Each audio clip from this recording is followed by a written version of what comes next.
સુરત ખાતે આજે પીડિયાટ્રિક એસોસિએશનના અધ્યક્ષની નિમણૂકનો કાર્યક્રમ યોજાયો હતો, જેમાં નાયબ મુખ્યમંત્રી હર્ષ સંઘવી હાજર રહ્યા હતા।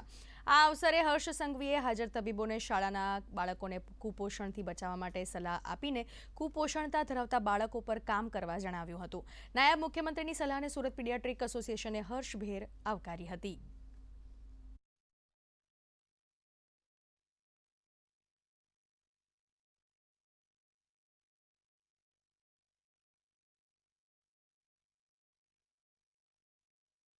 નાના મોટા દુઃખમાં પીડાતા લોકો જ્યારે તમારી પાસે આવે છે અને તમારી પાસે આવીને જ્યારે પાછા જાય છે, તો જરૂરથી તમારા સૌનો પ્રયાસ હોય છે કે એના ચહેરા ઉપર સ્મિત આવે, હર્ષ આવે, પ્રફુલ્લ આવે, તો બધું બરાબર છે।